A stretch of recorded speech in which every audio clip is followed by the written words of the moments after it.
দিদি, টমেটো কত করে? 40 টাকা কিলো ভাই। 500 টমেটো দিয়ে দাও, আর দুটো বাঁধাকপি দিয়ে দাও, আর 500 আলু দিয়ে দাও। আচ্ছা ভাই, ঠিক আছে। হ্যালো ভাই।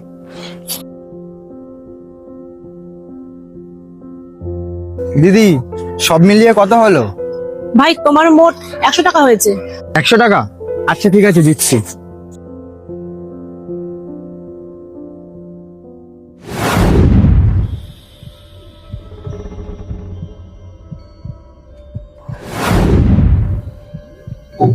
এ নাও দিদি।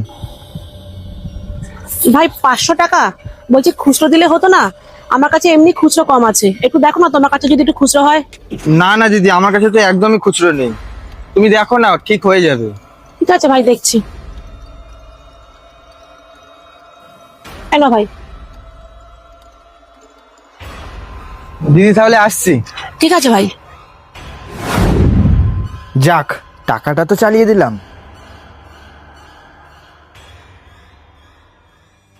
আজকে বাজারে গিয়ে কি হয়েছে তুমি জানো? বাজারে কি হয়েছে আমি কি করে জানবো, তুমি বলো। আমি প্রত্যেকদিন যেই দোকান থেকে সবজি নেই না, সেই দোকানে আজকে সবজি নেওয়ার পরে যখন টাকাটা দিতে যাই, তখন দেখি আমার কাছে একটা জাল নোট। টাকাটা দেখে আমি কিছুতেই মনে করতে পারছিলাম না যে টাকাটা আমাকে কে দিয়েছে।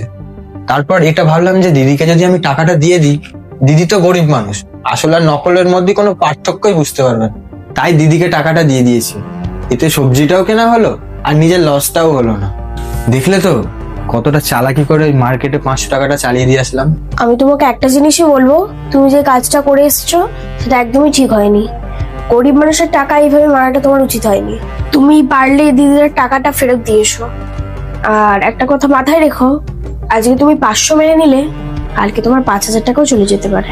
তোমাকে আর বেশি না জ্ঞান দিতে হবে না, খুব খিদে পেয়েছে, যাও গিয়ে রান্নাটা করো। আর ভালো কথা, তুমি আমাকে এটিএম কার্ড দিয়েছিলে না পিন জেনারেট করতে, সেটা নিয়ে যাও সঙ্গে করে। আরে কি খুঁজছো? আরে আমার পার্সটা খুঁজে পাচ্ছি না।